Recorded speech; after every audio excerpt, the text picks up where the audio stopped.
Saudari dan saudari yang terkasih, sesudah merenungkan kedua bacaan yang barusan kita dengar, tertimbul dalam hati saya suatu pertanyaan. Mengapa kehadiran Tuhan, permohonan orang Israel untuk membantu mereka mengalahkan musuh tidak dikabulkan? Sedangkan di dalam Injil tadi ada seorang kusta minta disembuhkan dan oleh Yesus dijamah dan disembuhkan. Mengapa orang Israel permohonannya ditolak?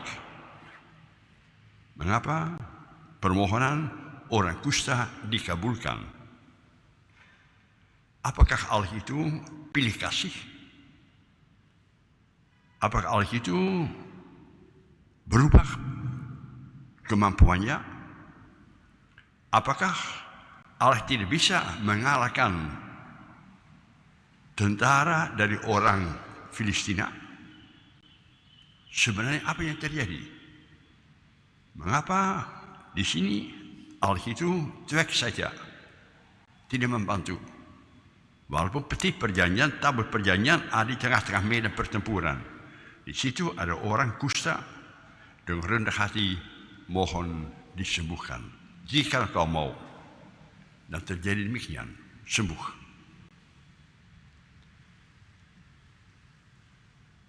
Dikabulkan suatu doa, suatu permohonan kepada Allah itu sangat tergantung dari intensi hati manusia.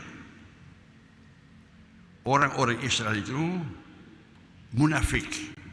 Asal saja kami menghadirkan peti perjanjian, kita pasti menang.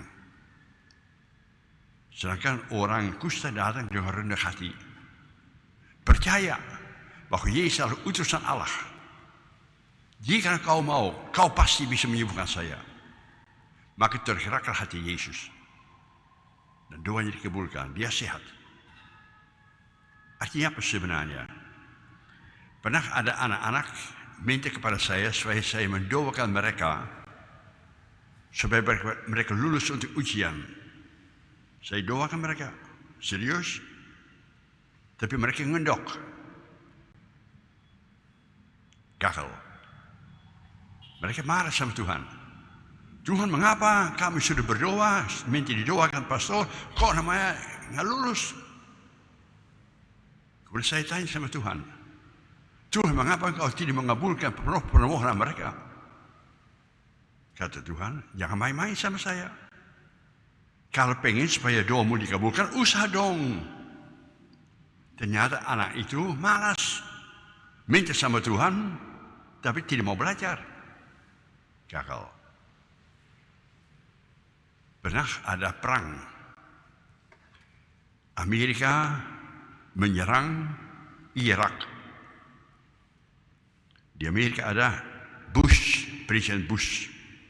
Dia berdoa, Tuhan, tolong bantulah kami orang Amerika supaya kami bisa menghancurkan musuh orang Irak.